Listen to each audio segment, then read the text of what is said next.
And we are live. What's up, everybody? And welcome to the 11th episode of the Awesomely Average podcast. I am, of course, your average host, Aaron Cini, and with me today is my awesome guest. You know him from Hey Listen Games. He absolutely looks like Superman, and I'm very, very jealous of that fact. It is Zach Hartzman. Zach, how are you, sir? I can't. I think Henry Cavill has me beat. I can't. Maybe. I do a good cosplay. You do a great cosplay, and you definitely have the Tyler. I can't pronounce his last name. Hoechlin. Hochin, something like that. Yeah, you have that look going for you. Very, very big Superman and Lois vibes. The more wholesome Superman. I'm cool with that. Yeah, you should be. Yeah, absolutely. Thanks for coming on, man. I'm excited to talk to you about education and get to know you and Hey Listen Games and what you've been doing in the education space. We were kind of talking about the show. I was telling you my whole family is a bunch of educators, so it's always fun to kind of hear people being really innovative with it, which I think is really interesting and kind of breaking out of the curriculum. So let's get started with back to the beginning. Let's go to the first bell. I always make puns about my guests. It's fine. Puns are okay. First question, super easy. How long have you been teaching, man? How long have you been doing this? So this is my 7th year. Oh, nice. I'm going to include student teaching. 6 years on my own, but 7 years including my year of student teaching. Nice. All at the same school. Awesome. My entire career has been with the same school so far. And in New York City, is that where you grew up? So I didn't grow up in the city itself. I grew up in Rockland County, which is about a 45-minute drive from the city. So I've been around the city my entire life. I'd been there a million times. Sure. But it wasn't until after undergrad that me and a couple of my college buddies moved to the city together. I went to graduate school in the city while they just kind of started work right away. And then from there, I just found a job at a school in the city. Nice. And I've been here since. Yeah. That's really cool. And what part of the city, like just kind of general, what part of the city are you in? So I live in Manhattan, but I teach in the Bronx. Okay, cool. Is it a far ride for you? Typically, it's about, if the subway's on time, it's about 45 minutes. Okay. To get there and then to get back. It's not the biggest commute. Usually sure. I'm just listening to podcasts, going there and back, so time flies. Although this year I've been 100% remote. Right. So my commute has been cut to zero. which is nice. Yeah. One of the benefits of teaching from home, but yeah, not necessarily that there's a multitude of them, I'm sure, as you've been. No, because the job is way less enjoyable overall. The way I've been putting it is that like my personal life has improved dramatically. Having that 2 hours extra of free time every day really is substantial. Yeah. I don't eat my breakfast on the subway on the way to work anymore. I actually have time to make myself a meal in the morning. But yeah, work life, quality of life down, quality of personal life way better. Nice. That's awesome. So tell me a little bit about what made you want to go into education. So I was like everyone. I went into undergrad undecided. I had no idea what I wanted to do. Okay. And I took a bunch of classes across different things. And the only thing that I did well in my first year was in my history courses. So from there, I pursued history as my major. And going into my junior year, an education minor program, or no, that was in my senior year, but a mentor program was created, which I thought was really cool, where basically you shadow a student at a local middle school. Okay. And it's just like, that's the class where I would shadow a student. I was assigned to a student, and then we'd come back to our seminars and just discuss about all of our experiences. And I really enjoyed it. I had a great time his name was Marvin. Was with him for a whole year, and it was so cool to see him grow over the course of that year. And I had worked with students for a while. At that point, worked at a day camp during my summers for about 7 years. Yeah. So I already enjoyed working with kids, and then getting into the school setting, I enjoyed it. So I figured this is probably something I should pursue. And then in my senior year, I did an education minor that my school offered. And from there, applied to a couple. I wanted to move to the city. So then I applied to a couple of the grad schools in the city. Teachers College at Columbia was one of the ones that accepted me. And they were one of the only ones to give me a little bit of scholarship money. Not enough to cover the ridiculous tuition that is private schools. Right. But I ended up going there, and actually where I met my wife, we were in the same program. Oh, nice. That's awesome. Yeah. Very cool. For audio listeners, you can always be a part of the show at twitch.tv/awesomely-average-gaming if you ever want to hang out. Just like Christian is saying, been waiting for this episode. Christian, thanks for hanging out and, getting learnt, as I like to say. Getting learnt. So I know a big part of your focus is video games in education, which I think is really, really cool and just awesome way to get kids engaged in as somebody who has a school-age child, I know that that's not always the easiest thing to do. Did you feel like video games helped you in kind of your own education growing up? And were you kind of like relating education to what you were doing? No, not at all. No. I didn't.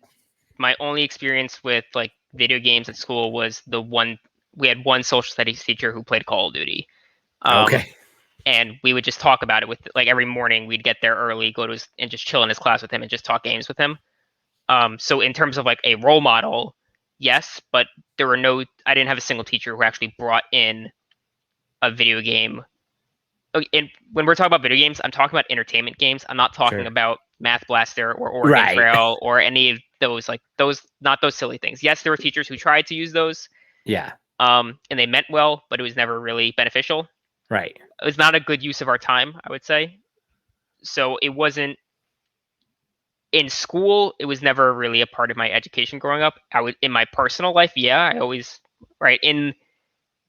a lot of teachers who were into gaming or just people like gamers in general always talk about like the vocabulary that they learned when they were kids in games, right? Like all the stuff that I learned from even like Zelda, like that's probably like the Ocarina of Time was probably the first time I ever learned the word potion. Oh, okay. Like random things like that. So like games really expanded my vocabulary, especially when you went to school in the cafeteria and were talking about what to do with your friends because the internet was still in its infancy. I didn't really talk with anyone online. Now I talk with everyone online. Right. But then you played and then you get to the cafeteria the next day to talk with everyone. It was a whole social experience. Right. So even back then when you were just playing video games, even in college, like as you were kind of getting your degree, did you start forming your own thoughts of like, oh, I could start connecting this game to an education plan, or did that come later? So the first thoughts of it were when I was in college, and it was a class that I unfortunately couldn't get into because it was so popular and was always a first come, first serve basis. But there was a professor who taught a video games as literature course. Oh, nice. And I remember it was always funny. The required textbooks was always an Xbox 360, and it was Halo was included, and a couple of other games were included at the time as the required text that you needed. That's awesome. I thought that was the coolest thing. I mean, it was English, so I didn't really have space to bring an English course into my current load, but that got me thinking about what could be done. Yeah. Have you ever thought about going back and just taking that class for a semester just to do it? Nah, that was at SUNY Binghamton, so I'd have to drive 4 hours to get there. Not exactly worth it. Oh, fair, man. I was curious about when you started using video games in your lesson plans. Is that something you had to get approved by anyone? Did you have to like go to your principal and be like, hey, this is what I'm kind of thinking about doing to introduce into my curriculum? Yes and no. Okay. So I'm in a unique situation where my principal kind of trusts me to do what I want. It took a lot of years to get to that point. But yes, at first I would just kind of do it because I'm not being observed every day. Not everyone's coming. There's not always a person coming into my classroom, so I could usually do something and no one would even know what I'm doing. And then there are days where like they might peek their heads in or they're scheduled to come in and watch. So I would sometimes try things or like test things without anyone knowing what I was doing, and then if it works, then I can expand upon it, go to my administration. But yeah, the first time I actually went to my principal and I was like, I want to bring video games into the classroom because at the time I had already successfully implemented like movies, TV, and comics. Those were things that I was passionate about bringing into basically pop culture stuff in my classroom already because it is a great way to engage with students. And my principal had seen the success of those lessons and activities. So when I broached the idea of bringing in video games, she was like, okay, can you show me the lesson plan? And I was like, all right. So I then had to go and make my lesson plan for any non-education people out there, right? It's the formal document. It's the rationale for the lesson. It's the objectives, the standards, the essential questions, the order of everything that you're going to say and ask, the handouts. And I was like, okay, so I'll start making that. And at that point, I hadn't made a full formal lesson plan for video games. It's kind of just things that I've dabbled with or Yeah. played around with. And when I started looking online, this might be getting into like a future question, but when I started looking online for examples of lesson plans around video games, they didn't exist. Yeah. And that's kind of what like the birth of what Hey Listen Games came out of, was that so they didn't exist, so I had to start making my own formal lesson plans that to show my administration that I'm not just pulling all this out of my ass. Right. Yeah. Talk to me about the title, Hey Listen Games. Where did you come up with that? So that is a reference to the game that made me a gamer, Legend of Zelda: Ocarina of Time. You got your little sidekick fairy Navi in it, and who's constantly yelling at you, "Hey, listen!" Yeah. And it's a meme. It's a joke now because she is really annoying. But that game came out in '98, so I was 6 years old when that game came out, Okay. and that game was enormous. Right when it came out, there was nothing like that, and especially for a 6-year-old. My older brother was 8 at the time. We were kind of playing it together. We didn't know what to do. Yeah. And the only way to, and we didn't have like the official walkthrough guidebook, so the only way to really figure out what to do was listen to Navi yelling at us which direction to go into. Like GameFAQs was kind of around, but we didn't really know how to use that because we were just kids. So and there's no way we couldn't just like ask people online. So we had like Navi was it. So when Navi said, "Hey, listen," we were like, "Oh yes, please tell me where to go because I'm lost." And it's something the teachers yell at their students all the time. So I just that's what I assumed actually. So I thought it was just a cool thing to bring together. The Ocarina of Time is awesome. I love that you tie it into video games. When I was kind of prepping this and thinking about the title, I was like, I bet it's just because he yells that at his students all the time. Hey, listen. And then I thought like, hey, listen, video games. And every student like snaps, right? They're like, wait, what? So yeah, that's awesome. What was the first game you used to teach? Did you start with Ocarina of Time? I did not. So I never actually taught with Ocarina of Time. I would love to. I just haven't found a proper. It's hard to teach with games that are that long because you have to find the time. Right. To do it, a lot of the games I teach with are indie games, like 3 to 5 hour experiences. Because it's just that's like you spend a week with it rather than a month. Yeah. Because usually when I play games, I'm doing it in class with them. I don't expect them to play on their own at home on their own consoles. Sure. Which is important because not everyone has the consoles available. But that would be the dopest homework I ever got in school. Yeah, really. Hey, I need you to go home and complete the first 3 levels of Halo 2, and we're going to discuss it on Thursday. I'll do it sometimes as like an optional where like if they want to choose their own text to apply a concept from class, like if a student wants to choose a video game that they can make connections to in class, then yeah, sure, I'll let them do that on their own time. Cool. But it's never expected. So what was the first game you ended up using to teach then? The first game was the Republia Times. Okay. And it's made by Lucas Pope, who is also the maker of Papers, Please and The Return of the Obra Dinn, which came out a couple years ago, won a bunch of awards. Yeah. Some indie games. And the Republia Times is basically it's like a newspaper game where you are in charge. You're like the nation's minister of propaganda. Okay. Where you're presented with a front page of a newspaper, and you have to decide which headlines to put and how big to make the headlines on the front page, right? So you want to the things that make the government look good, you want to make really big front and center, and then the things that make the government look bad, either ignore, just like make it really small in the corner. And your objective is to build loyalty among the populace. But then as you play, a rebellion kind of contacts you, and it's like you need to stop that, make the government look bad. Okay. So you're just playing around with headlines and stuff and how that influences people. And I did that during a unit on propaganda during World War II. That's awesome. And it went so freaking well, which is, I was like, okay, it worked. Now I need to do it more. Yeah. Have you reached out to the creator of those games to have him be involved in any way? To some of the creators, yeah. Some of them are busy, which is perfectly understandable. I'm recently got in contact with Steve Gaynor, who one of the developers have Gone Home, Tacoma, and Open Roads coming out. And we're collaborating a little bit on like different types of activities that those games could be used for. That's awesome. So it's been more of an informal capacity, but yeah, with some of the developers I do have relationships with now. Nice. That's awesome. Have you reached out to the guy who created Papers, Please and the first one you taught with? I have, and he said he'll get back to me. So we'll see. Okay. Nice. That's awesome. That would be really Yeah. cool just because, that very first time. Yeah. What was your students' reactions the first time you started using games to teach? So a couple of different ones. Some of them were obviously like, "Oh, hell yeah, absolutely, right? I Yeah, want to play yeah. games." And because they play games themselves, and then there were the others who were like, "Mister, games aren't for school. That's for home. That's for play." But by the end of it, they were all super into it. They all loved it. That's awesome. Especially because I don't usually have them play individually. I usually have them either play together as a class or play in groups. Okay. Right? So even the ones who might be skeptical or think it's silly or childish, they kind of get in on the hype once everyone's like, once that like the energy levels rise. So Yeah, then yeah. by the end of the lesson, everyone's having a blast. That's awesome. Yeah. What for everybody listening at home, what grades do you teach? So currently, I teach 11th and 12th grade. Although over the course of the past 6 years, I've taught nine through 12. Okay. Um, and I've also changed subjects a number of times. So I taught Oh, global history. We have 2 years of global, so I taught global one, global two. I taught United States history. I taught economics. I taught American government, and so I've never actually taught the same class 2 years in a row.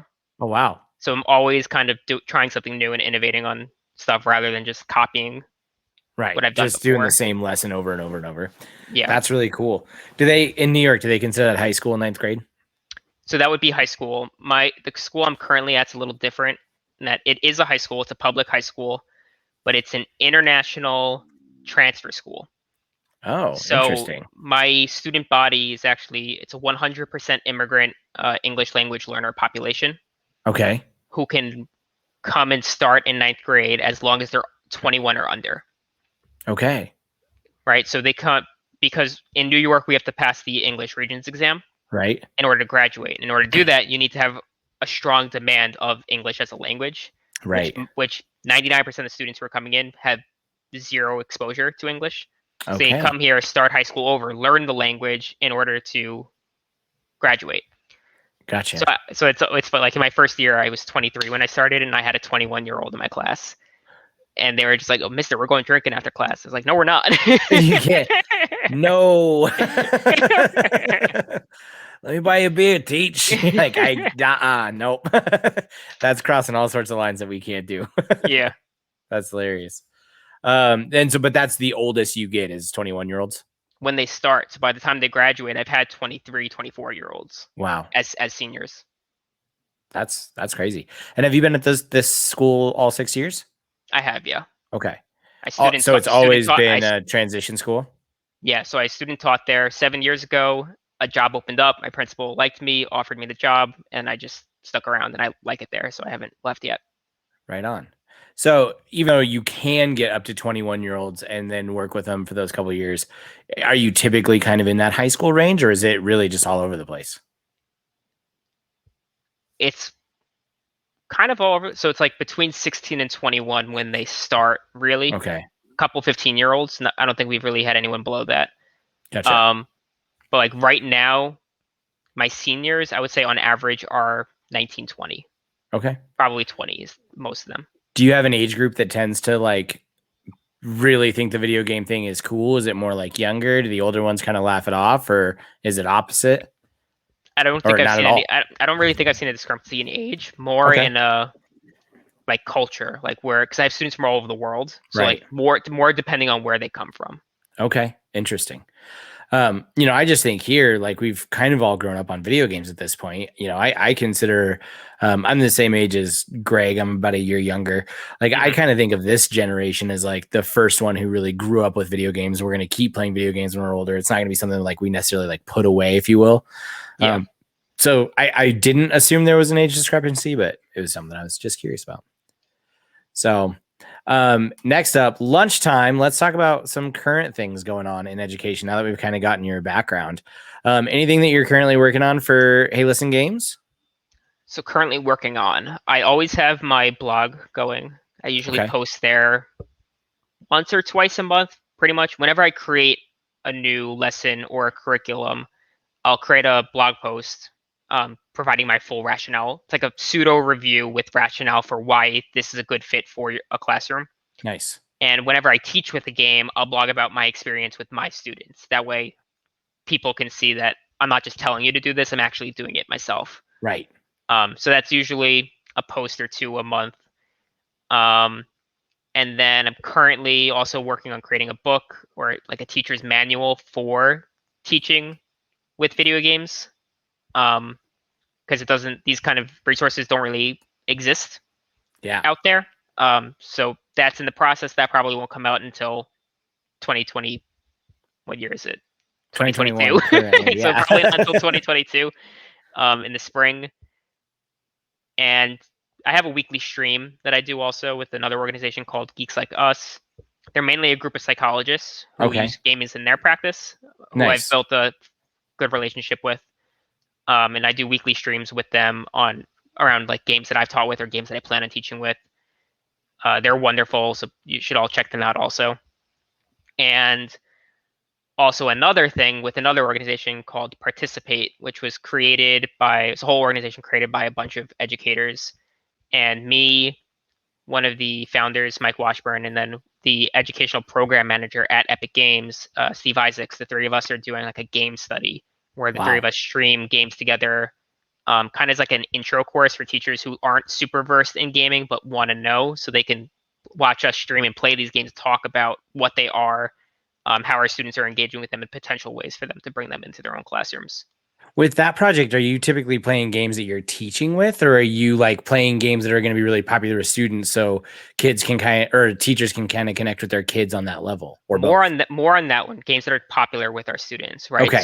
So we might have like a game study focused on just the Assassin's Creed franchise, Right. right? Where we play a couple of hours of a number of the different Assassin's Creed games, just so that the teachers know what their students are talking about when they're discussing these things in class. That's really cool, especially as like, my son is 9 and in third grade. So like he's still pretty young, but I can already tell middle school, high school, because he's already talking to all of his friends about, the new level dropped in Among Us. And they just think that is super cool. They're talking about the battle pass in Fortnite. Like Yep. even in third grade, he's talking about video games almost on a constant basis with his friends.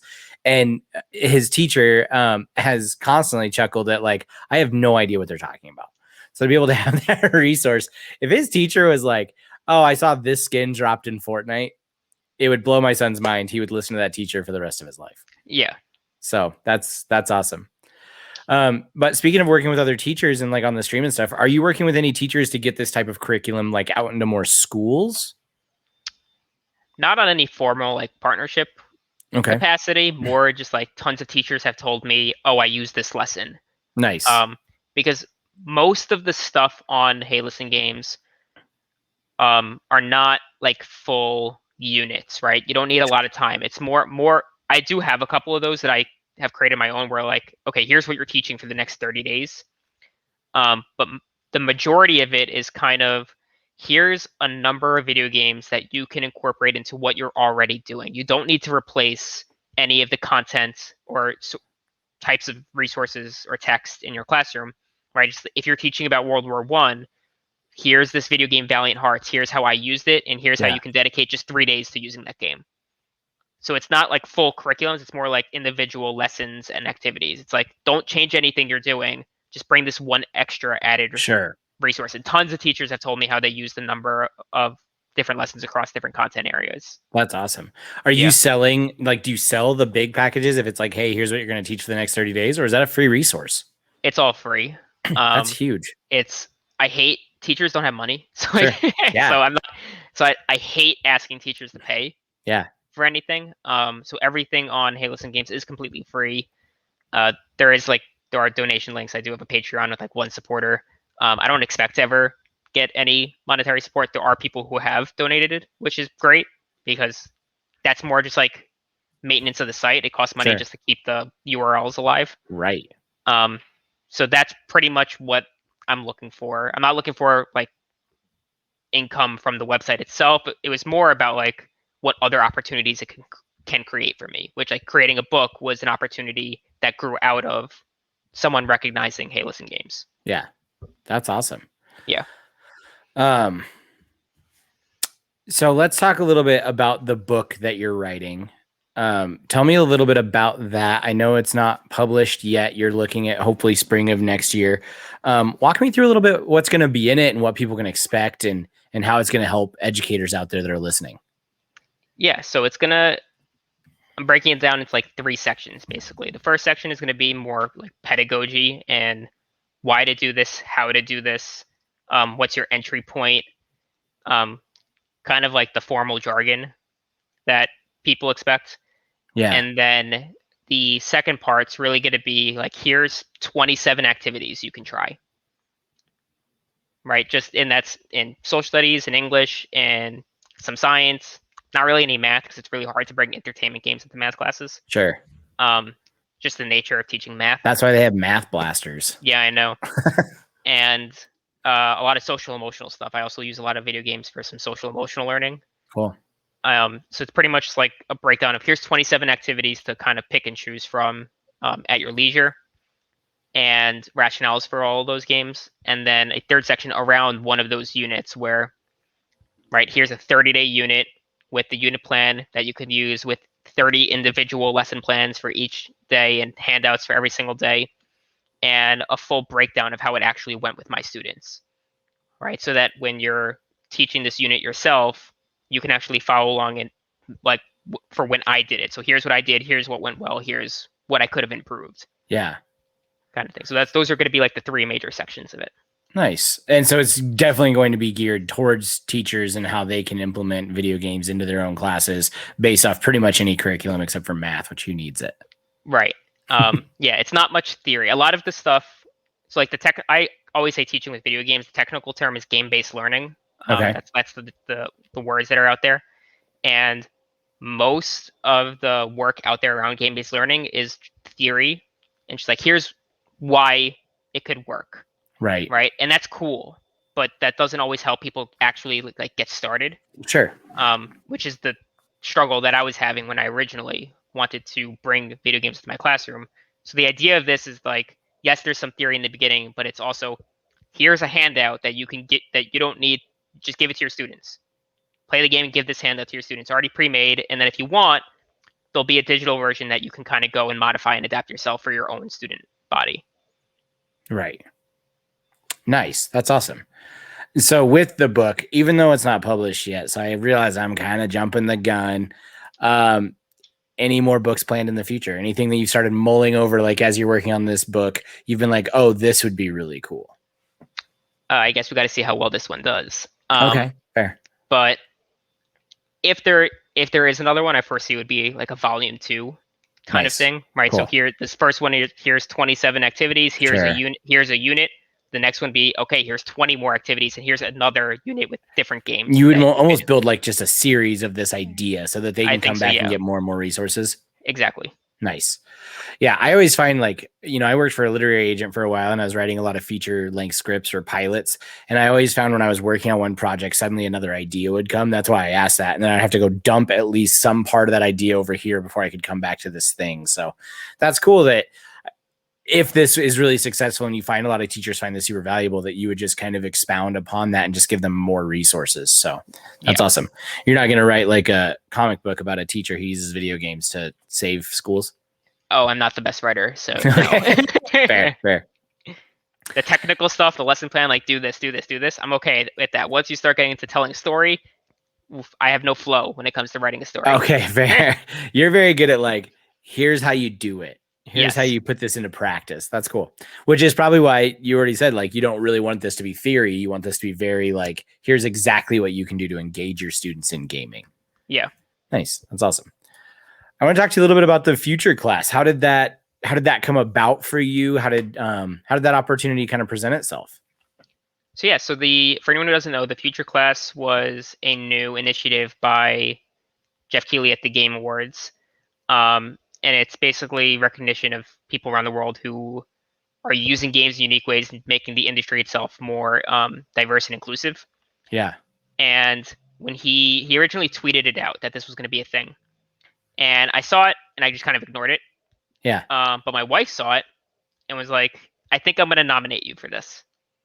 I was like, okay, I don't think they're going to choose me because I'm not in the industry. I figured it was like a thing for industry folk. Right. And and I'm not in the industry. I'm in the education industry. But she submitted me anyway, and then a couple weeks later, I got the email that I was chosen as one of the people for it, and I couldn't believe it because I figured I was like, I'm gonna be the only person not in the video game industry in this thing. Yeah, yeah, And sure enough, that's pretty much the case. yeah. Because when I look at the list of the Game Awards, it's just tons of like these really big industry people who I recognize and have been listening to and listening to a podcast and watching on Twitch constantly over the past over years now.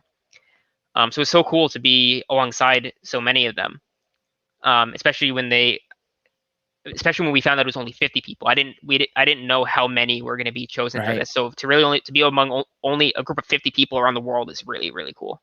That is awesome. So what has kind of come from that? I know like you and Blessing have even kind of tweeted out about being on Zoom calls and stuff like that. What are they really doing with the future class? If that's something you can kind of share. Yeah. So it's kind of like a learning process because this is the first time they're doing it. So we're almost like the guinea pigs, like sure, where we do have these monthly Zoom meetings where we all kind of get together and talk, and Jeff brings in industry people to talk to. So like Reggie Fields MA came to one of them and spoke to all of us, which was really cool, to kind of give advice, to make connections. And that's pretty much it to this extent. It's just like recognition of your work, get your name out there, make connections with people in the business, which has been cool because I did get to have a small private conversation with Reggie, right? That never would have happened. That never would have happened before. And he actually put me in contact with someone who I had previously already met in New York City, Harold Goldberg, who runs it's a nonprofit in New York City, the New York Video Game Critics Circle, which does a lot of work around getting games in homeless shelters throughout the city. Okay. Which is really cool. And he writes for the Washington Post a lot. And I had already spoken to him because he's trying to create like a curriculum for schools too around video game journalism. Nice. So we're actually going to be working together on that over the summer. That's awesome. Did you talk to Reggie about doing anything together since he's been in education and in gaming? Not with him specifically. I know he's very busy, so I don't want to be That's like, do this, like, come help me. Yeah. I wouldn't have either, to be honest. Yeah. Nice, man.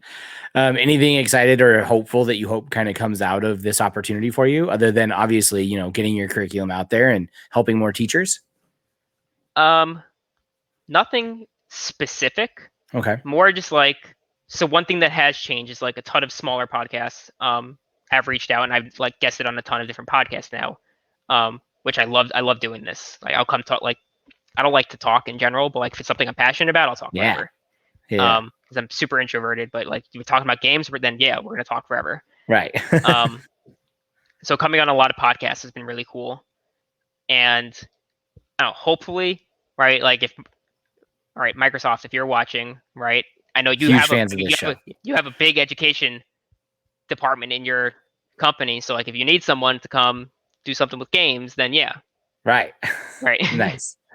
That's awesome. Phil Spencer notoriously loves this show, so I'm sure he's watching right now live, Sweet. We're going to get into some advice here in a second, but first, a quick word from our sponsor, Crete & Co. CreteandCo.com is our good friends. Kelsey and Mike, they do awesome t-shirts. They do monthly exclusives, which is really cool. They got a bunch of awesome styles. They have women's shirts, men's shirts, unisex, hoodies, you name it, they got it. Go give them some love. Check it out. And for all my listeners, they're obviously giving you 15% off with a average 15 at checkout. So go buy their shirts.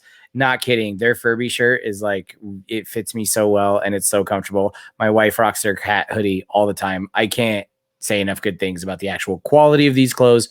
So go support a small business, hook them up, check them out. They're great people. That is Crete & Co, KRETNCO.com.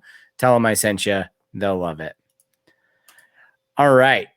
Let's get some takes, but instead let's get inspired, people. This is the part of the show where we talk to our guest about things that you might be interested in getting yourself into. I started this show hopefully inspiring other people who are content creators or just doing really interesting things in unique spaces, like using video games to teach. So we're going to get some inspiration from our friend Zach here right now.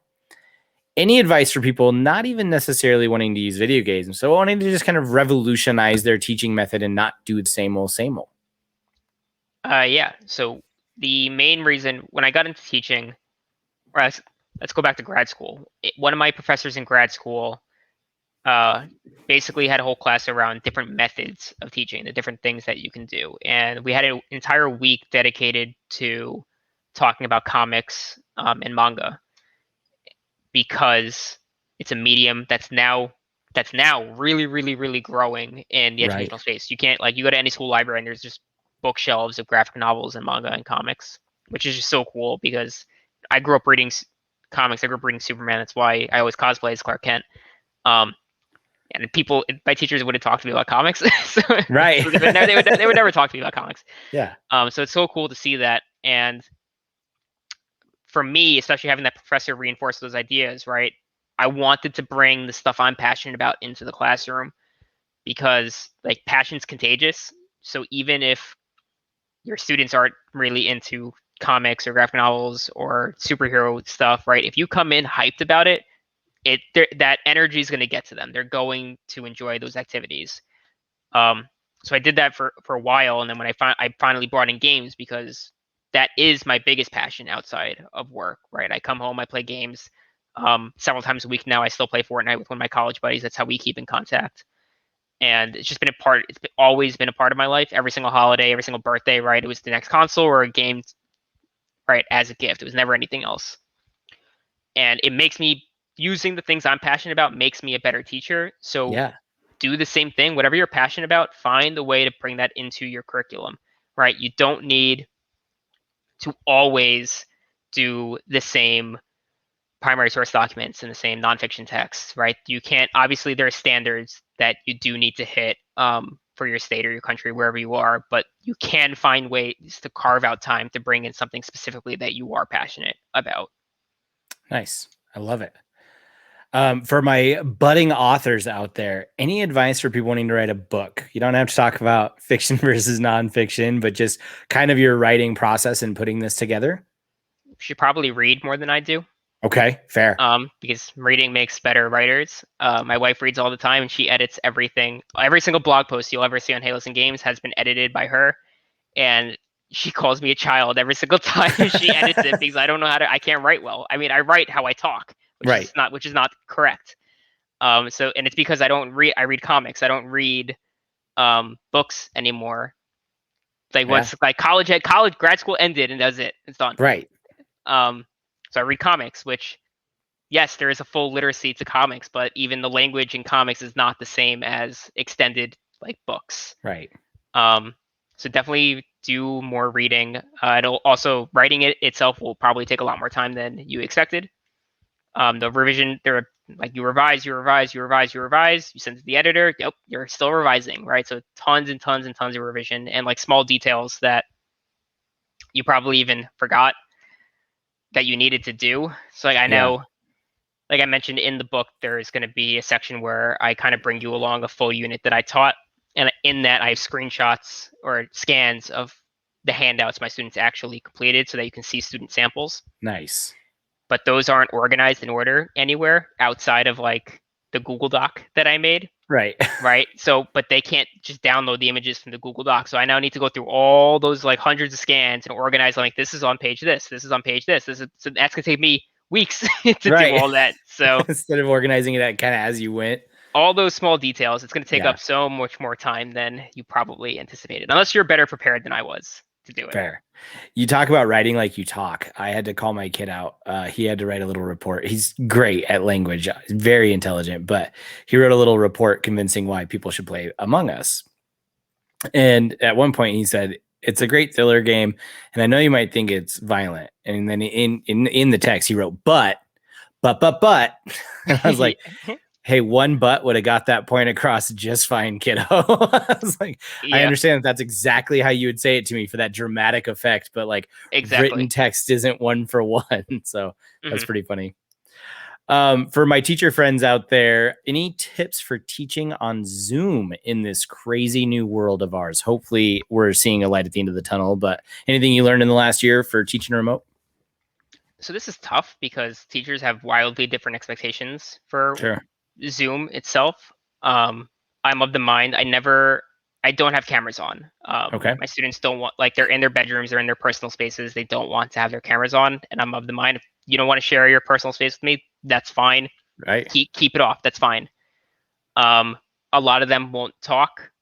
Also, it's like a double thing because a lot of my students' native language, not a lot, all of their native language is not English. Right. So there's already an intimidation factor with speaking English in front of other people when it's not your native language, in person, and then you bring that on into an online environment. It's difficult when, like, a big thing with language acquisition is sometimes you rely on body language.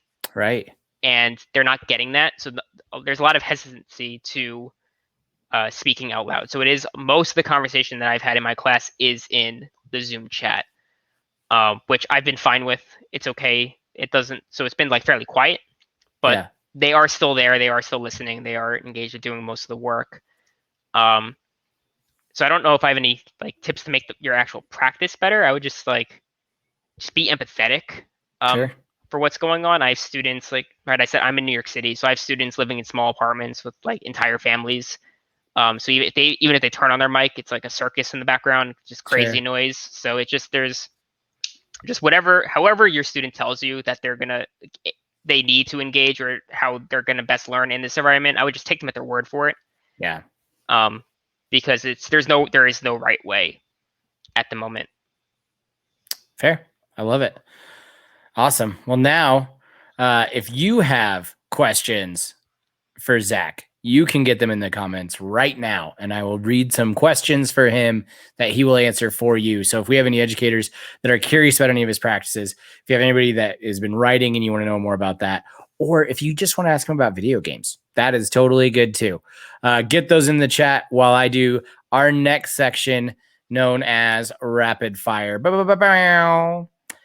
All right. Zach, I hope you're ready.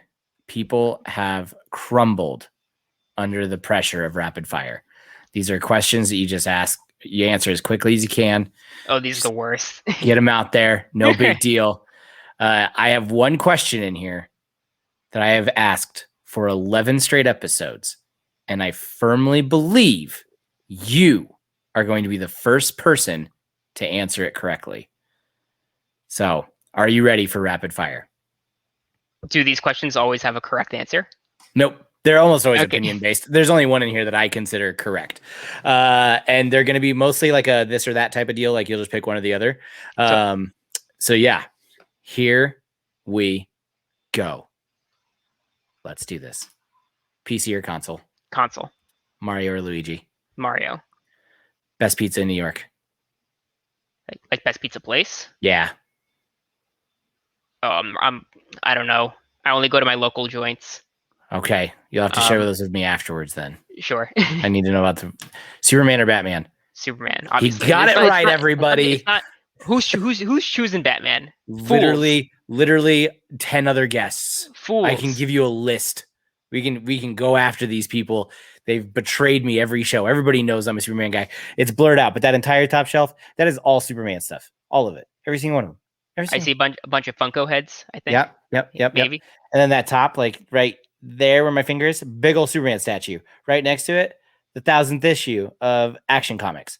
Like all Superman related stuff. If you look right there. Yeah. Uh-huh. That's the Return of Superman during the Reign of Superman signed by Jerry Siegel.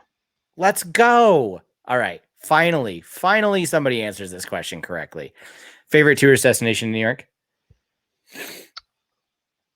Ooh, Museum of Natural History. Okay, I love it. Greg or Nick? Greg. Best Broadway musical? Book